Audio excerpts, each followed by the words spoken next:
place for politics.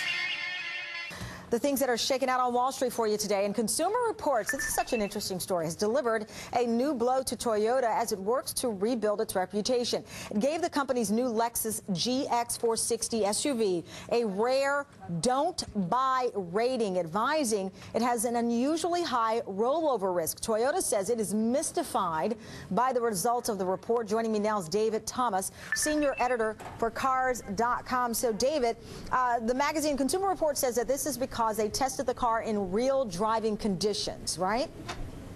Correct. They tested it in a situation that's much like getting off a highway off-ramp that turns into a curve, and that's where it has a problem.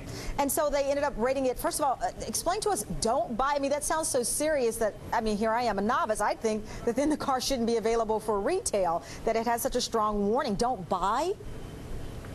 Yeah, it's quite a proclamation to put out there, especially since SUVs are known, especially large SUVs, to have a tipping problem in these exact situations. Any driver who owns one probably has experienced something, a little more tipping than you would in a car. However, because this test was so severe, they put out that recommendation. And what are we to make of Toyota's response that it is mystified by the report?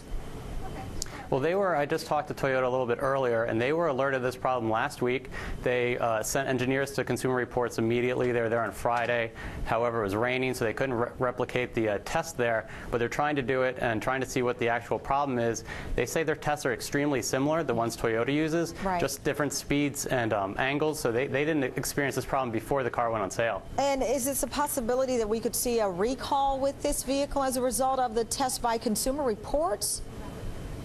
Oh, most definitely. If Toyota finds a problem and they can replicate it, it's probably a software issue. It's all about the stability control system, which is all software related. So they could do a recall. You could take your car in and get the software fixed pretty quickly if they do issue a recall. Now, does NHTSA get involved at this point? Well, the recall process goes through the NHTSA, yes. So we haven't heard from NHTSA at this point. They don't actually crash test these vehicles. They don't crash test luxury cars, high-end cars, or low volume, although this car is seeing increased sales because it is all new and has a lot of loyal fans. Wow. Well, it's an interesting warning out there. We'll see what happens next. David Thomas, senior editor for Cars.com. Greatly appreciated, David. Thank you. And new questions about whether the Russian adopted boy rejected by his mom